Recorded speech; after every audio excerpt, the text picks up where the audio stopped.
안녕하세요, 여러분. 옛글 속 인생 수업에 오신 것을 진심으로 환영합니다. 여러분은 혹시 이런 생각 해보신 적 있으신가요? 나는 평생 열심히 배워왔는데 왜 지금은 뭔가 방향이 안 잡히지? 혹은 반대로 이젠 세상 이치 다 알겠다 하면서도 막상 행동이나 실천으로 이어지지 않아 답답할 때 말입니다. 공자는 이런 우리 마음의 상태를 두 문장으로 정확하게 짚어냈습니다. 하기불사증망사이불학즉태. 배우기만 하고 생각하지 않으면 갈피를 잡지 못하고 생각만 하고 배우지 않으면 위태롭다. 이 짧은 한 구절 속에는 배움과 생각의 관계, 그리고 지혜로운 삶으로 나아가는 길에 대한 통찰이 담겨 있습니다. 오늘은 이 구절을 중심으로 역사 속 이야기와 현대의 사례를 함께 풀어보며 우리 인생을 더욱 깊고 단단하게 만드는 배움과 생각의 조화에 대해 이야기해 보려고 합니다. 공자의 이 구절, 하기불사증망사이불학즉태는 짧지만 정말 정교하게 다듬어진 문장입니다. 공자는 단순히 공부를 열심히 해라 혹은 생각을 많이 해라라고 말하지 않았습니다. 그는 배움과 사유의 관계를 정확히 짚어내며 그 둘의 균형이 깨질 때 인간이 겪게 되는 문제를 경고하고 있습니다. 먼저 하기불사증망, 즉 배우기만 하고 생각하지 않으면 길을 잃는다부터 살펴보겠습니다. 여기서 망은 그물이라는 뜻도 있지만 문맥상 방향을 잃다, 갈피를 잡지 못하다는 의미로 쓰였습니다. 즉 지식이나 정보를 많이 배워도 그것을 내 안에서 정리하고 해석하는 과정이 없다면 오히려 머릿속이 혼란스러워지고 무엇이 중요한지 모르게 된다는 뜻입니다. 예를 들어 책을 읽고 강의를 듣고 새로운 정보를 계속 흡수하지만 정작 그것을 내 삶에 비춰보거나 곱씹어보지 않으면 그것은 내 것이 아니라 그저 흘러가는 말로 남습니다. 요즘 말로 하자면 지식은 많은데 정리가 안 되어 머릿속이 복잡한 상태, 바로 그 모습이 망입니다. 반대로 사이불학즉태 즉 생각만 하고 배우지 않으면 위태롭다에서 태는 위험하다, 불안정하다는 뜻입니다. 이는 지식 없이 자기 생각만으로 세상을 판단하면 결국 편견과 독단에 빠질 수 있다는 경고입니다. 배우지 않고 스스로만 생각을 굴리면 자신만의 좁은 시야 속에 갇히게 되고 그것이 잘못된 결론이나 위험한 판단으로 이어질 수 있다는 것이지요. 공자가 이 두 가지를 나란히 배치한 데에는 분명한 이유가 있습니다.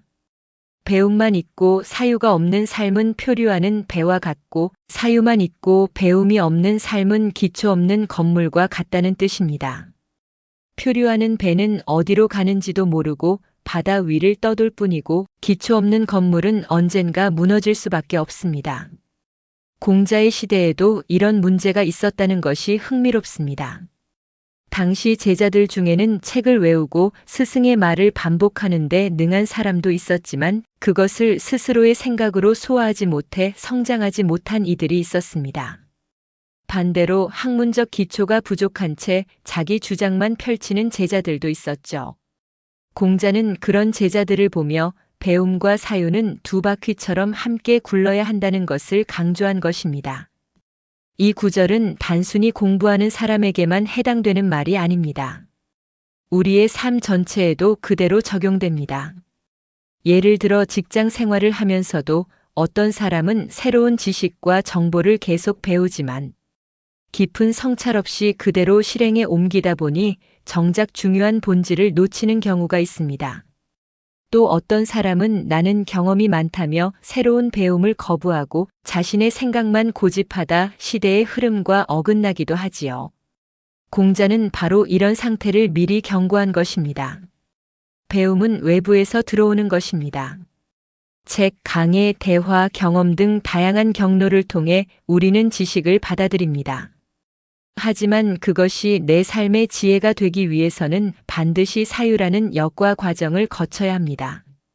반대로 사유는 내면에서 일어나는 작용이지만 새로운 배움이라는 재료가 없으면 점점 한정된 틀 안에서만 생각이 맴돌게 됩니다. 즉, 배움은 나를 넓히고 사유는 나를 깊게 만듭니다. 넓이와 깊이가 함께 있을 때 비로소 단단한 지혜가 만들어지는 것이지요. 이 부분을 우리의 삶에 대입해보면 더욱 실감이 납니다. 우리는 젊은 시절부터 정말 많은 것을 배워왔습니다. 학교에서, 직장에서, 사람들 사이에서 수많은 지식과 경험을 쌓았지요. 하지만 나이가 들수록 그 배움을 차분히 돌아보고 정리하는 사유의 시간이 점점 줄어드는 경우가 많습니다. 또 반대로 이제는 다 안다는 생각에 새로운 배움을 멈춰버리는 경우도 생깁니다. 공자는 이 두 가지 모두를 경계했습니다. 배움만 있으면 방향을 잃고 생각만 있으면 위태로워진다. 이 단순하지만 강력한 경고는 시대와 문화를 넘어 오늘날 우리 삶에도 그대로 적용됩니다. 공자의 수많은 제자들 가운데 스승이 가장 아끼고 칭찬했던 제자가 있습니다. 바로 안현, 이름은 안회입니다. 공자는 그의 인품과 학문 태도를 높이 평가하며 이렇게 말했습니다. 아, 안회여. 그는 배우기를 좋아하고 성찰하기를 즐기는 자로다. 한 번도 잘못된 길로 가지 않았다. 그가 어떤 인물이었는지부터 살펴볼까요? 안현은 가난한 집안 출신이었습니다. 그의 집은 초라한 초가였고 식사라고 해봐야 거친 곡식이나 묵은 나물 정도였습니다. 그러나 그는 환경을 탓하지 않았습니다. 오히려 그런 열악한 환경 속에서도 학문에 대한 열정과 사유의 깊이로 스승과 제자들 사이에서 존경을 받았습니다. 그가 공자의 제자가 된 것은 비교적 젊은 시절이었는데 처음부터 유별나게 눈에 띄는 제자는 아니었습니다. 다만 듣는 태도와 배우는 자세가 남달랐습니다. 공자가 말씀을 시작하면 그는 조용히 고개를 숙이고 경청했고 수업이 끝난 뒤에도 홀로 남아 그 뜻을 곱씹으며 깊이 생각했습니다. 다른 제자들이 오늘은 이런 말을 들었어 하며 가볍게 지나갈 때 안현은 그 말 하나하나를 마음에 새기며 자기 삶과 연결해 고민했습니다. 특히 안현의 가장 큰 장점은 배우되 곧바로 행동으로 옮기기보다는 먼저 생각하는 태도였습니다. 공자가 어떤 가르침을 전해주면 안현은 그 뜻을 단순히 지식으로 저장하지 않았습니다. 그는 늘 이렇게 자문했다고 합니다. 스승의 이 말씀은 나의 삶에 어떤 의미인가? 나는 이를 어떻게 실천할 수 있을까? 예를 들어 공자가 군자는 덕을 닦고 소인을 멀리한다라는 말을 했을 때 많은 제자들은 그저 도덕적 격언처럼 받아들였지만 안현은 자신이 실제로 주변 사람들과 어떤 관계를 맺고 있는지 자신의 마음속에는 어떤 편견이 있는지를 곰곰이 돌아보았다고 합니다. 즉 배운 것을 자기 안에서 삶의 문제로 바꾸어 생각했던 것이죠. 그의 학문 태도는 단순히 머리로만 배우는 것이 아니라 마음으로 배우는 자세였습니다. 당시 공자의 제자 중에는 말을 잘하고 토론을 즐기는 이들도 많았지만 안현은 말수가 적었습니다. 그렇다고 소극적이었던 것은 아닙니다. 그는 자신의 배움에 대해 깊이 사색했고 겉으로 드러내는 것보다는 내면의 성장을 중시했습니다. 공자는 그런 안현의 태도를 누구보다 잘 알고 있었습니다. 그래서 그는 자주 제자들 앞에서 안현을 칭찬했습니다. 안회는 배우기를 좋아하되 자만하지 않는다. 생각하기를 즐기되 스스로 만족하지 않는다. 그래서 그는 나날이 성장한다. 공자는 그의 진중함과 성찰력을 높이 평가했으며 심지어 만약 안회가 오래 살았다면 나의 학문을 계승할 수 있었을 것이라고 말할 정도였습니다. 안현의 삶은 화려하지 않았습니다. 그는 관직에 오르지도 않았고 역사에 큰 업적을 남긴 인물도 아니었습니다. 그러나 그가 공자의 진정한 제자로 존경받았던 이유는 바로 배운 것을 깊이 생각하고 그것을 자기 삶으로 소화해낸 태도 때문이었습니다.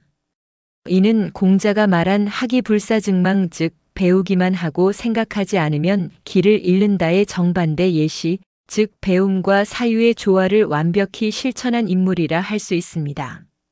안타깝게도 안현은 30대의 젊은 나이에 세상을 떠났습니다. 그의 죽음은 공자에게 큰 충격이었습니다. 공자는 제자들 앞에서 눈물을 흘리며 이렇게 말했습니다. 하늘이 나를 버렸구나. 하늘이 나를 버렸구나. 아내여, 어찌 이리 일찍 갔단 말이냐? 그만큼 아녀는 공자에게 단순한 제자가 아니라 정신적 후계자로 여겨졌던 인물이었습니다. 아년의 이야기는 오늘을 사는 우리에게도 많은 생각을 하게 합니다. 배움은 누구나 할 수 있습니다. 책을 읽고 강의를 듣고 정보를 얻는 것은 어렵지 않지요. 하지만 그 배움을 자기 삶 속에서 곱씹고 실천 가능한 지혜로 만들어내는 사람은 드뭅니다.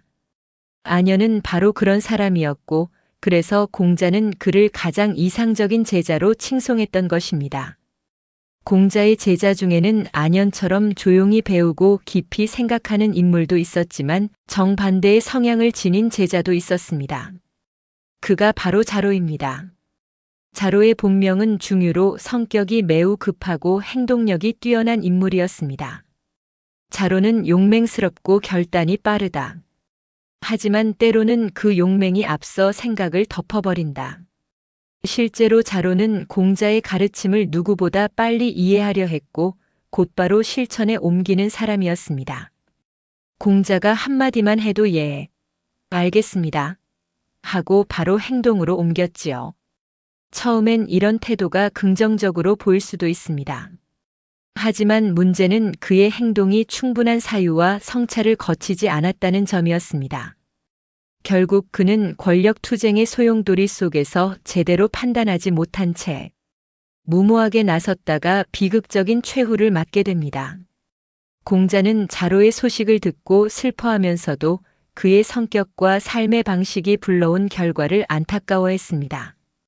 자로여, 그대의 용기는 크지만 생각이 짧았구나.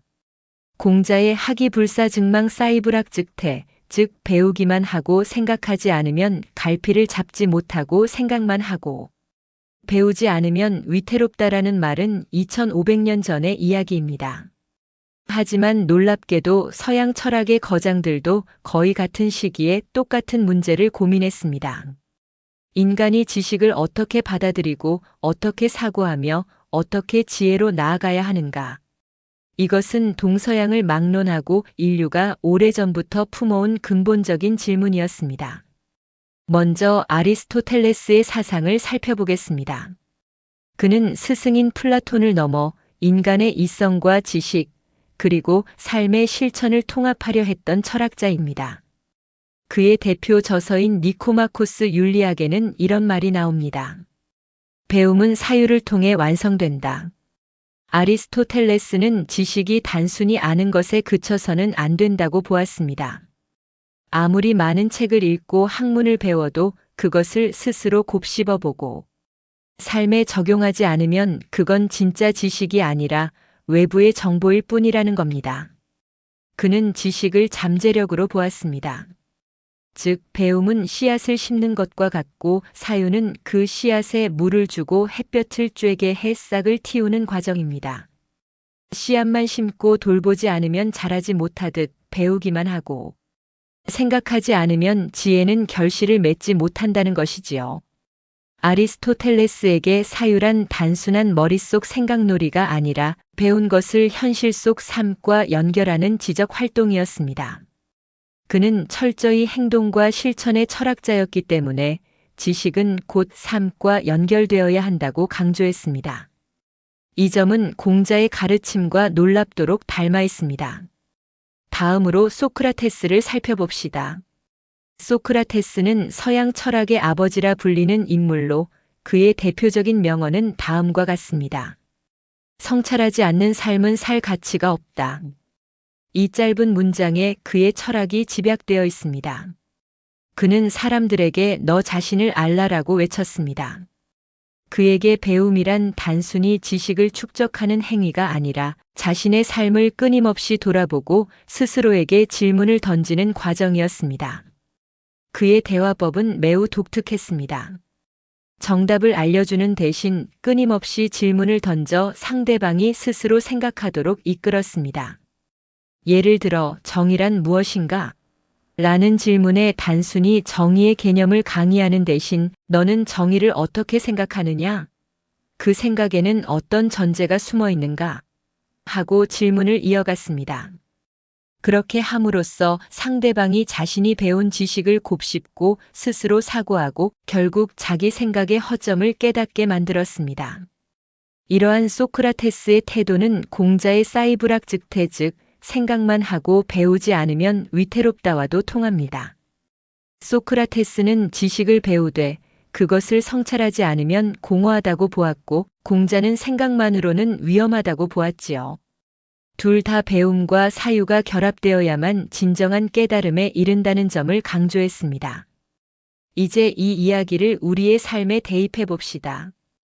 우리 세대는 평생 열심히 배우고 살아왔습니다. 산업화 시대의 치열한 경쟁 속에서 지식과 기술을 익히고 사회의 한 축을 떠받치며 살아왔습니다. 하지만 그 과정에서 나 자신을 깊이 성찰할 시간을 충분히 갖지 못한 경우도 많습니다. 퇴직 후 또는 인생의 후반전에 들어서면서 문득 이런 생각이 들기도 합니다. 그동안 나는 무엇을 위해 이렇게 달려왔을까? 내가 배운 것들이 지금의 삶에 어떤 의미를 주고 있을까? 이 질문이 바로 소크라테스가 말한 성찰이며 아리스토텔레스가 말한 사유입니다. 그리고 공자가 강조한 학과 사의 조화로운 만남이 필요한 지점이 바로 여기입니다. 공자, 아리스토텔레스, 소크라테스. 이 세 사람은 시대도 언어도 문화도 달랐지만 모두 한 가지를 말하고 있습니다. 배우되 깊이 생각하라. 그리고 생각하되 배우기를 멈추지 말라. 이것이 바로 지혜로 가는 길이며 나이가 들수록 더 빛나는 인생의 태도입니다. 우리 5060대에게 이 말은 단순한 철학이 아니라 삶의 방향을 다시 정비하게 만드는 나침반이 될 수 있습니다.